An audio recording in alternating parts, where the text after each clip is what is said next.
Thank you, Mr. President. I want to talk for a moment about student achievement and how it relates to this bill that we're debating here today.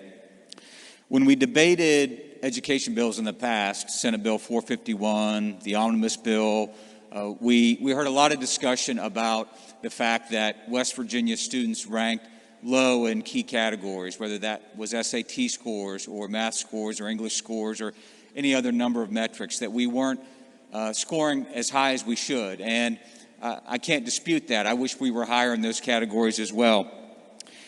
And we all have high achievers in our counties, and we have low achievers in our counties. We have some brilliant young people that graduate from high school every year in West Virginia that become national merit finalists. They go on to Ivy League schools. They get scholarships to pay for everything. But there are plenty of students who don't do that well. And there are schools in our state where there are predominantly low scores that we see, where they don't have the top teachers, where they don't have enough teachers. And they're easy to identify. I could tell you right now the schools in my county that don't score as high. I don't have to see the data. I just know. Clayton Birch could get on his computer right now, and with a couple clicks of a mouse, he would know the top 10 lowest performing schools in the state. It's not hard to identify those schools.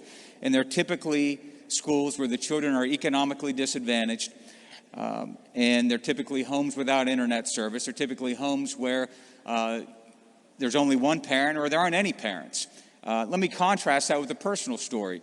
So last year at the height of COVID, when my son, who's in high school, couldn't go to school, when he couldn't work at the place where he used to work, which was a part-time job because they didn't need extra help, when he couldn't go to camp, his mom and I said, "You're going to take an SAT prep course."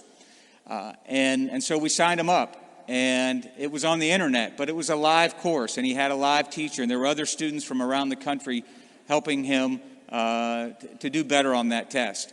And the reason we were able to do that is because he had two parents who pushed him to do it. We could afford to pay for the course, and we had internet service. There are a lot of homes in this state that don't have any of those things. These students don't have those opportunities to take a course like that. And his scores went up a little bit. They need to go up a little bit more, but they went up a little bit because he had that opportunity.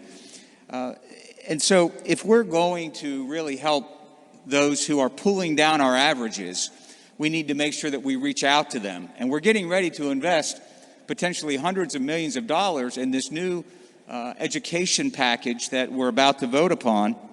And we have this opportunity to bring those scores up. How do you bring the scores up? You find those who are struggling the most, who have the least opportunity, and you reach out to them. They're the ones who are pulling us down, not because they want to, but because they don't have the opportunities that other kids have. And if you were to identify those schools, identify those counties, give them those additional academic opportunities, then you'd be able to look over at us and say, "You see what? We told you so. We were right about charter schools all along. Look at these test scores. They're going up. You see, Mr. Senator from Harrison County, we were right. I told you so. The scores have gone up. Charter schools work." There's just this incredible opportunity right in front of us to do that when we're about to invest all this money.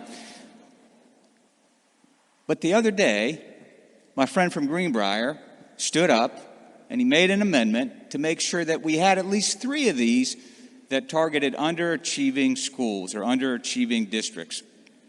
And it was voted down. Overwhelmingly, it was voted down. So I think if we're serious about achievement, Mr. President, we need to help those who need it the most. We need to help the children who don't have the opportunities that everybody else has.